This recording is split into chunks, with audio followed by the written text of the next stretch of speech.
नमस्ते, मी कल्पना आजी नातीच्या किचनमध्ये तुम्हा सर्वांचं स्वागत आणि मनापासून शुभेच्छा। तर आज आपण उपासाचा पुलाव कसा बनवायचा आहे तो बघूया। त्यासाठी मी काय काय साहित्य घेतले ते दाखवते। ही वरई घेतलेली आहे, एक बाउल। त्याच्यानंतर फोडणीसाठी तूप, जिरे, मीठ, हिरवी मिरची आणि आलं वाटून घेतले, चवीपुरती साखर, ही चहाची वेलची, मनुके, काजू, हे लाल भोपळा आणि बटाटा। हा उपासाचा पुलाव तयार करायला घेऊ। आता पहिल्यांदा आपण काय करणार आहे, वरई कच्ची नाही घ्यायची, वरई आपण भाजून घेणार आहे। भाजून घेतल्याने भात छान होतो।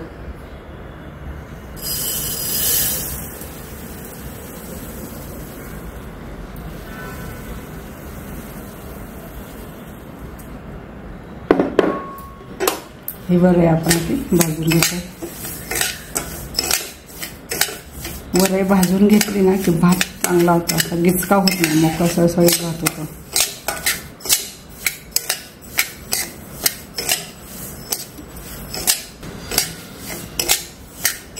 बघा, हे असं छान तांबूस रंगावर आपण वरई भाजून घेणार आहे।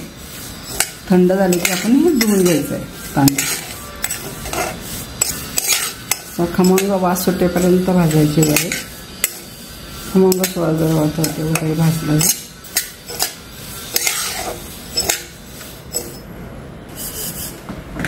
ही वरई आपण एका डिशमध्ये थंड करायला ठेवू।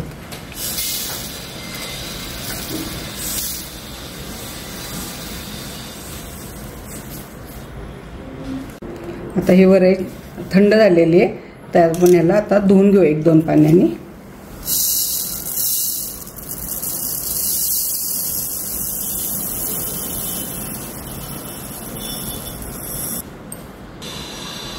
बघा, थंड झाल्यावर मी धुवून आणली वरई।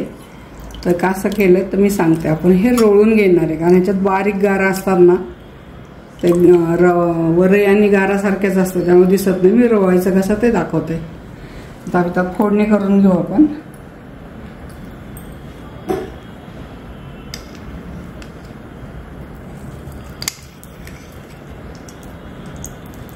आधी तूप टाकणार,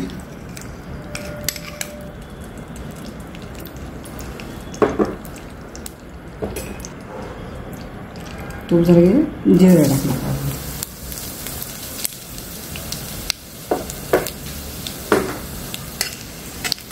जिरं चांगलं परतलं, त्याच्यात टाकून जे हिरवी मिरची आणि आलं वाटून घेतले ते टाकणार।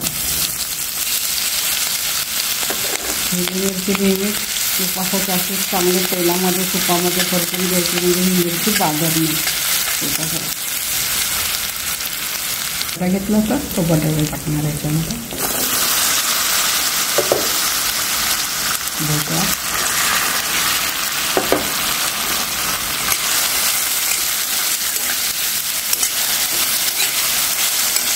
एक मिनिटभर परतून द्यायचं आपल्याला।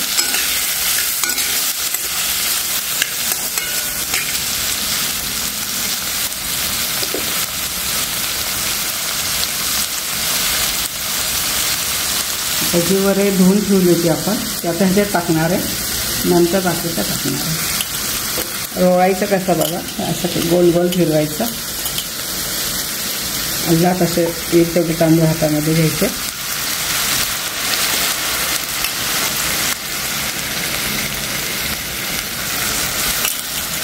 निवडताना असं रोळून टाकलं तरी गारा वगैरे खाली राहतात।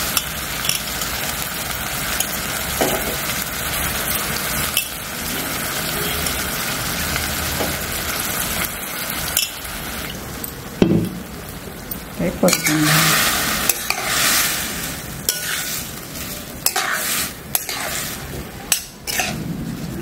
तुपाचा ह्याचा भोपळा असा खमंग स्वाद होता फोडणीचा। या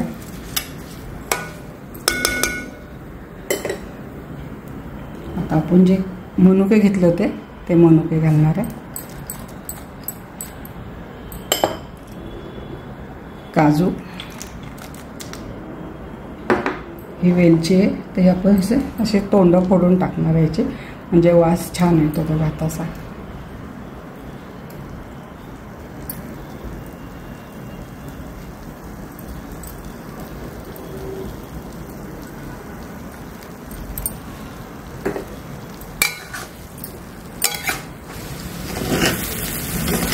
वरे छान अशी परतून झालेली आहे बघा भाज्यांमध्ये.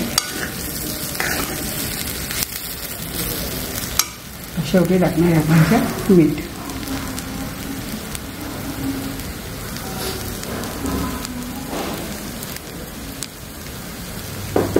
चवीपुरती साखर.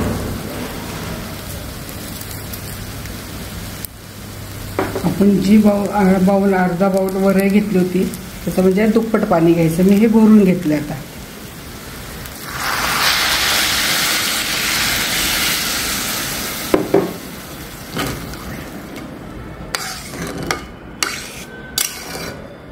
पहिला एक चांगली उकळी आणायची. उकळी आणली, बारीक गॅस करायचा.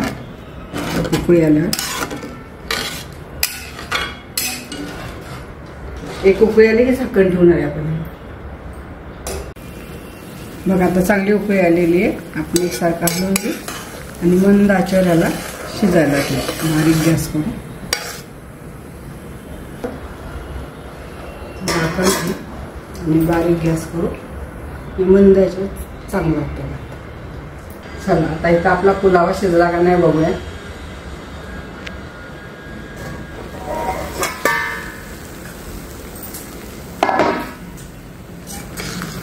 छान झालं.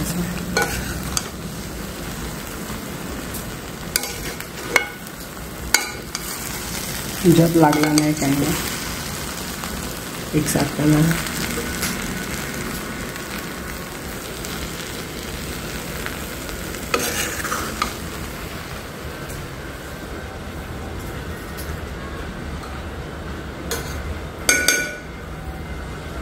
हा उपासाचा पुलाव आपला तयार झालेला आहे. तुम्हाला जर ही रेसिपी आवडली असेल तर लाईक करा, कमेंट करा, सबस्क्राईब करा.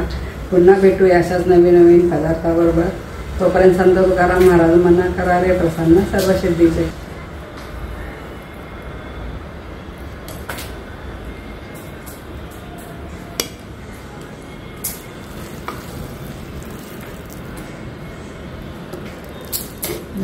छान झाला आपला पुलाव.